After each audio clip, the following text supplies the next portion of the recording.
میں آپ کو 2 حدیثیں سنا کے بس اپنی بات ختم کرتا ہوں، پھر آپ کو سوالات کا موقع دوں گا۔ صحیح حدیث میں آتا ہے ایک صحابی درخت لگا رہے تھے،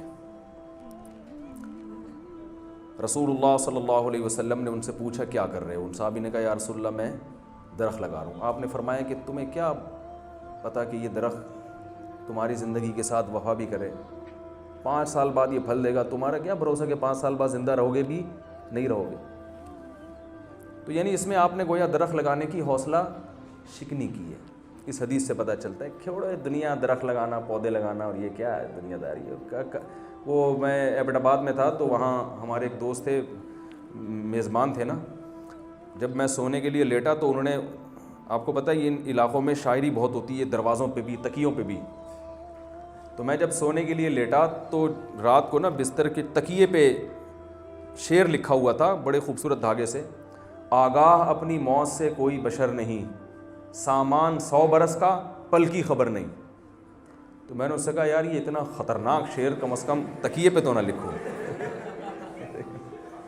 سونے کے لیے ہم لیٹ رہے ہیں اور بتایا جا رہا ہے کہ پل کی خبر نہیں ہے اور موت ووت۔ میں نے کہا یہ سونے کے لیے یہ چیزیں نہیں ہوتی، یہ جب صبح اٹھے نا تو پھر دروازے پہ لکھو یہ سامنے۔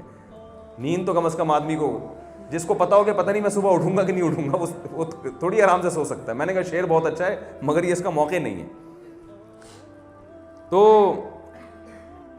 رسول اللہ صلی اللہ علیہ وسلم نے حوصلہ شکنی کی درخت لگانے والے کی کہ کیا درخت لگا رہے ہو لوگ، یعنی زندگی کا کیا ایک پل کا بھروسہ نہیں اور 5-5 سال کی پلاننگ کر رہے ہو۔ دوسری طرف ہم دیکھتے ہیں صحیح مسلم کی حدیث ہے، رسول اللہ صلی اللہ علیہ وسلم نے فرمایا، تبھی میں کہتا ہوں دیکھو جن کے پاس ادھورا علم ہے نا وہ مروائے گا۔ جس نے یہ حدیث پڑھی ہو وہ بلڈنگ بنانے دے گا کسی کو؟ درخت تو پھر بھی 5 سال بعد پھل بھی دے دیتا ہے اور سایہ بھی دے دیتا ہے ہیں ٹھیک ہے نا؟ تو وہ کسی بلڈر کو کہے گا بلڈنگ، وہ تو کہے گا بلڈنگ بنانا تو اسلام میں بالکل بھی جائز ہے ہی نہیں، یہ تو 20 سال کے بعد، یہ تو تیار ہونے میں 10 سال لے لے گی۔ تو رسول اللہ صلی اللہ علیہ وسلم کی ایک حدیث سے پتہ چلتا ہے کہ درخت لگانا اسلام میں کوئی پسندیدہ کام نہیں۔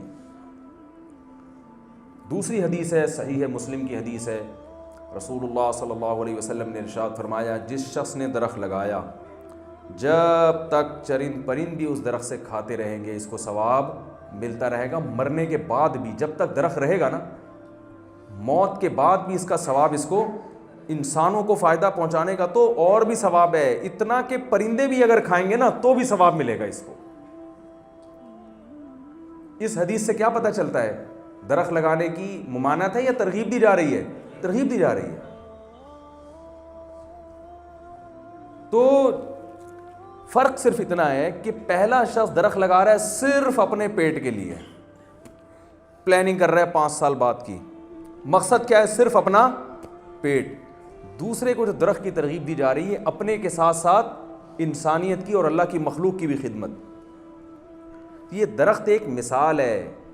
میں اکثر بیان میں کہتا ہوں نا کہ قرآن و سنت میں جزیات کے ضمن میں کلیات اور قواعد بیان کیے جاتے ہیں، تھوڑی گاڑی اردو ہے، یعنی مثال سے پورے قاعدے بیان کیے جاتے ہیں۔ جیسے قرآن میں آتا ہے ماں باپ کو اف نہ کرو، تو مطلب اف نہیں ہے، مطلب تکلیف نہ دو، تو لا کیا ہے؟ تکلیف دینا حرام ہے۔ اس تکلیف کا ایک جز کیا ہے کہ اف کہنا۔ اب کوئی کیا گالی دینے کا تو قرآن میں کہیں ذکر نہیں ہے کہ گالی، میں تو اف کرنے پر پابندی ہے، میں گالی دے رہا ہوں، تو یہ غلط بات ہو جائے گی نا۔ تو یہ درخت ایک مثال ہے، ایک ایگزامپل ہے، کیونکہ درخت سے بھی خیریں پھوٹتی ہیں۔ کیسی خیریں پھوٹتی ہیں کہ ایک درخت جب آپ لگاؤ گے تو اس میں درجنوں پھل پیدا ہوں گے، پھر ان پھلوں میں ہر بیج میں درجنوں درختوں کی صلاحیت ہوگی، درخت سے درخت، درخت سے درخت، لوگ سایہ حاصل کریں گے، آکسیجن فضا میں زیادہ پھیلے گی، تو درخت کی خیریں بہت ہیں۔ تو مطلب حدیث کا درخت نہیں ہے، ہر وہ کام جس میں متعدی خیریں ہوں، یعنی وہ ملٹی پلائی ہوتی چلی جائیں وہ خیریں، وہ والا کام کرو۔ اس کے لیے تمہیں زندہ رہنا ضروری نہیں ہے، اس کے لیے بیج ایسا رکھ کے جاؤ کہ پھر کوئی غم نہیں ہے، کل مر گئے، پرسوں مر گئے، ترسوں مر گئے، یہ خیر پھیلتی چلی جائے گی، تمہارا جو اکاؤنٹ اللہ کے بینک میں کھل جائے گا۔ تو آپ مجھے بتاؤ ایک درخت جو انسان کو جسمانی فائدہ پہنچاتا ہے اس کی، اور جو جانوروں کو فائدہ پہنچا رہا ہے اس کی اتنی فضیلت ہے، تو ایک وہ درخت، ایک ڈاکٹر اگر میڈیکل سائنس میں ترقی کر کے اچھا ڈاکٹر بن جاتا ہے، اس کی خیریں درخت سے زیادہ ہیں یا نہیں ہیں؟ بہت زیادہ ہیں اس کی خیریں۔ حضرت یوسف علیہ الصلاۃ والسلام کے کو جو اللہ نے اکاؤنٹنگ کا علم عطا کیا، اس کی خیریں درخت سے کروڑا گنا پوری قوم کو تباہ ہونے سے بچا لیا انہوں نے، اور اپنا خاندان بھی بچا لیا۔ ہم یہ چاہتے ہیں کہ مکھنچو بن کے زندگی گزاریں۔ مکھنچو سمجھتے ہیں نا، جو جتنا نیک ہوگا نا اتنا بڑا مکھنچو ہوگا، معذرت کے ساتھ، جس کو دنیا کا کچھ پتہ نہ ہو، جس کو نہ کپڑے پہننے کی تمیز ہو، نہ چلنے کی تمیز ہو، کہتے ہیں بہت سادہ انسان ہے۔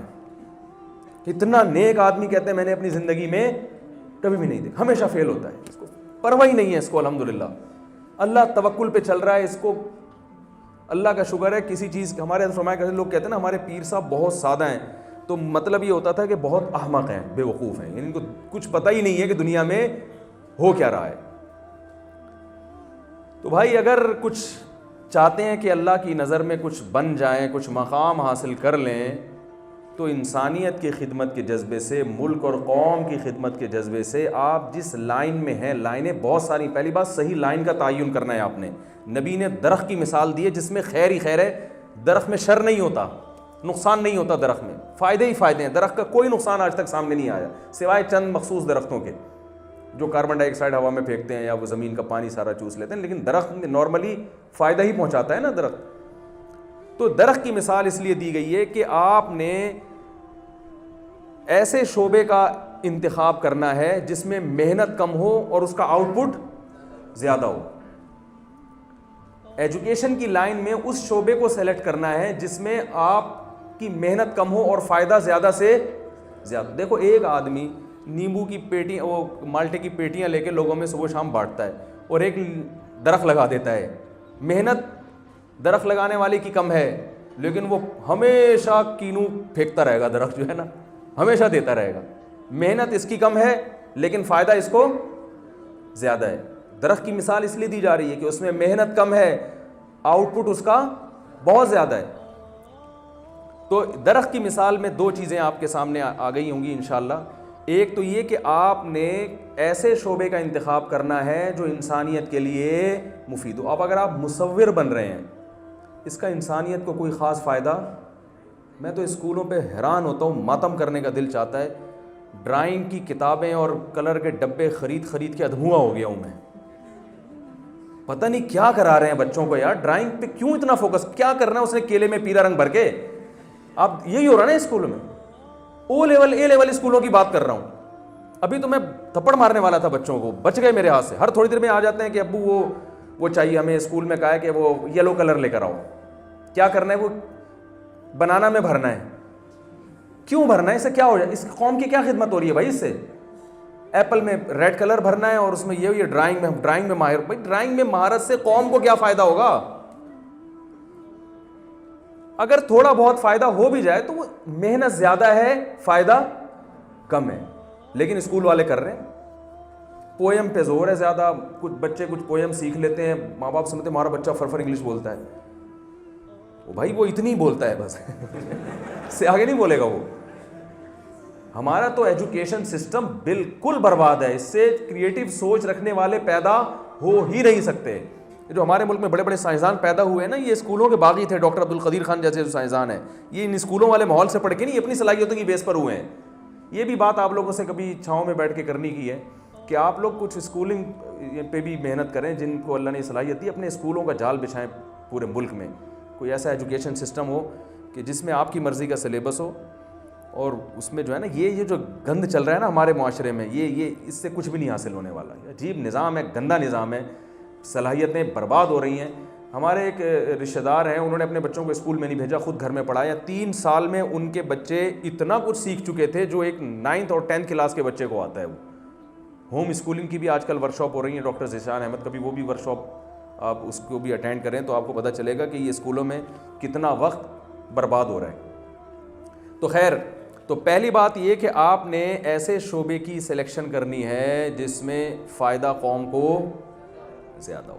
اپنے آپ کو بھی فائدہ انشاءاللہ ہوگا، جب قوم کو ہوگا، لوگوں کی ڈیمانڈ پوری کریں گے تو آپ کو بھی اس کا کیوں فری فوکٹ میں تھوڑی کریں گے، صحیح ہے نا؟ تو آپ کو بھی فائدہ ہوگا۔ تو اب شوبز کی دنیا میں جانے کا کسی کا پروگرام ہے تو اس کا کوئی فائدہ نہیں ہے۔ ناچ گانے اور ڈانس کو اگر آپ باقاعدہ ایجوکیشن اس کی حاصل کر کے، کیا ناچنے کے کیا قوم کو کیا فائدہ ہوتا ہے؟ وہ لوگ کہتے ہیں کہ بھائی ریلیکس ہو جاتے ہیں, تو پھر ہیروئن چرس میں جتنی ریلیکسن ہے نا, وہ ناچ گانے میں نہیں ہے. صرف ریلیکس کر دینا لوگوں کو یہ کوئی خدمت نہیں ہے لوگوں کی, یہ ذہن میں رکھیں. صرف ریلیکس کر دینا لوگوں کو یہ کوئی خدمت نہیں ہے. یہ جو ریلیکس ہے اور لطیفے اور مزاح ہے اور جو ذہنی تفریح ہے, اس کی مثال علماء یہ دیتے ہیں جیسے کھانے میں چٹنی. سمجھ رہے, کھانا جب انسان کھاتا ہے تو 2-4 نوالے بھی لے لیتا ہے چٹنی کے, لیکن اگر چٹنی ہی کھانا شروع کر دے, اسی کو اوڑھنا بچھونا بنا لے, تو یہ پھر غلط ہے. تو ایسے شعبے کو اختیار نہیں کرنا ہے جس میں نہ آپ کا فائدہ اور نہ قوم کا فائدہ. شعبہ وہ اختیار کرنا ہے جس میں لوگوں کا فائدہ ہو. اور دوسری بات یہ کہ اس میں زیادہ ہوں. دوسری بات یہ کہ اس میں آپ کی نیت ٹھیک ہونی چاہیے. یہ بہت اہم پوائنٹ ہے. یہ جو ڈاکٹر ہمیں اکثر جنتی نہیں لگ رہے ہوتے نا دیکھنے میں, اکثر کہہ رہے اس لیے کہ سارے نہیں ہیں. وجہ اس کی یہ کہ کام اتنا زبردست کر رہے ہیں کہ قرآن کہہ رہا ہے جس نے ایک انسان کی جان بچائی, گویا اللہ اتنا خوش ہوتا ہے اس بندے سے کہ اس نے گویا پوری انسانیت کی جان بچا لی. اور اللہ کو انسانیت کی جان بچانے سے کتنی خوشی ہوتی ہے. حدیث میں آتا الخلق عیال اللہ, مخلوق اللہ کے خاندان کا ایک خاندان کے افراد ہیں. عیال کہتے ہیں جیسے باپ کے بچے ہوتے ہیں نا, تو وہ باپ کا عیال ہوتے ہیں. باپ سب سے زیادہ اہمیت کس کو دیتا ہے؟ اپنی اولاد کو. یار پہلے اپنے بچوں کا پیٹ بھروں گا, بعد میں اڑوسی پڑوسی. اور بچے بھوکا سوئیں, بچے بیمار ہوں تو باپ کی نیندیں اڑ جاتی ہیں. تو اللہ نے کیا فرمایا, حدیث میں آتا ہے کہ یہ مخلوق اللہ کی عیال ہے, اللہ کو ان سے ایسی محبت ہے جیسے باپ کو اولاد سے ہوتی ہے. ایک تشبیہ دی جا رہی ہے. تو اللہ فرماتے ہیں جس نے ایک کی جان بچا لی, اتنی مجھے خوشی ہوتی ہے گویا میرے ساری جو ہے نا اس نے میرے خاندان کو اس نے بچا لیا, مجھے اتنی خوشی ہوتی ہے. تو جس آدمی سے اللہ اتنا خوش ہو, اس کے تو چہرے پہ اتنا نور ہونا چاہیے کہ لوگ اس سے نور ادھار لے کے جائیں. اتنا نور اس کے چہرے پہ ہونا چاہیے نا بھائی. بہت مشکل ہے سمجھانا بھائی. اس سے تو دم کرانا چاہیے. کیا خیال ہے, جن بھگوانے چاہیے اس سے. ڈاکٹر صاحب آپ نے ایک نہیں, آپ نے سینکڑوں انسانوں کی جان بچائی ہے. آپ اللہ کے انتہائی محبوب بندے ہیں. میری بیوی پہ جن آیا ہوا ہے وہ آپ اتاریں. ہونا چاہیے نا. لوگ بھائی علماء کے پاس آتے ہیں, نیک لوگوں کے پاس آتے ہیں, بھائی یہ نیک ہیں تو یہ جن بھگا دیں گے. لیکن کوئی جاتا ہے, بلکہ اور الٹا ڈاکٹروں کو گالیاں دے کے نکل رہا ہے, پیسے کھا لیے سالے نے, دیر سے انجیکشن لگائے. وجہ اس کی یہی ہے کہ بھائی کوئی ویژن ہی نہیں ہے اس کا. ان کا بہت سو کا انسانیت کی خدمت کا جذبہ ہوتا ہی نہیں ہے. اس کی سب سے بڑی دلیل آپ دیکھیں, پیشنٹ کو جو نسخہ لکھ کے دیا جاتا ہے وہ اسی میڈیکل اسٹور پہ لکھتا ہے جو کلینک کے ملتا ہے, جو کلینک کے ساتھ ہے. اس کے علاوہ پوری کائنات میں وہ میڈیسن کہیں مل ہی نہیں رہی ہوتی. یہ اس کی علامت ہے کہ آپ پیشنٹ کے ساتھ خیر خواہ. بھائی جو آپ اپنے بچے کو جو دوا لکھ کے دو گے نا, آپ کو پتہ ہے یہی فارمولے کے ساتھ یہ دوا فلاں کمپنی کی آدھی قیمت پہ مل رہی ہے, تو میں کیوں یہ ڈبل قیمت والی کمپنی لکھ کے دوں؟ اس لیے کہ انہوں نے کمپنی سے رشوت لی ہوتی ہے, پیسے لیے ہوئے ہوتے ہیں. تو یہ پیشنٹ کے ساتھ خیانت ہے. ایسی نیت کے ساتھ آپ کروڑوں انسانوں کی بھی جان بچا لینا, اللہ کی نظر میں کوئی ویلیو نہیں ہے. اللہ کہتے ہیں تمہارا پیشہ ہے, تمہاری کون سی نیت مجھے راضی کرنے کی ہے. تمہیں پیسے مل گئے ٹھیک ہے, تمہیں ٹکٹ بھی مل گیا سیر سپاٹے کا جو کمپنیاں دیتی ہیں, تو وہ سب کچھ ہو گیا, بس میرے پاس تمہارے لیے کوئی حصہ نہیں. تو یہی اگر نیت اچھی ہو جائے گی بھائی, یہ بہت مقدس شعبہ ہے. صرف میڈیکل سائنس کا نہیں ہے, جتنے بھی شعبے جن سے آپ لوگ وابستہ ہیں, ہر شعبے کی ایک اہمیت ہے. تو دوسری کام آپ لوگوں نے, یہ پہلا کام تو یہ کرنا ہے ان شعبوں کی اہمیت دل میں بٹھانی ہے. دوسرا اس شعبے کی سلیکشن کرنی ہے جس میں محنت کم اور فائدہ زیادہ ہو. تیسرا کام نیت درست کرنی ہے. چوتھا اور آخری کام آپ نے یہ کرنا ہے, بلکہ اس کے علاوہ ایک اور کام ہے جو پانچواں آپ اس کو سمجھ لیں, وہ میں آخر میں بتاؤں گا, کہ آپ کا ویژن بڑا ہونا چاہیے. بہت مشکل ہے بھائی. آپ کا ویژن کیا ہونا چاہیے؟ میں نے دنیا میں بڑے تجربے کیے ہیں, سفر کیے نا, سفر سے انسان کا تجربہ بڑھتا ہے.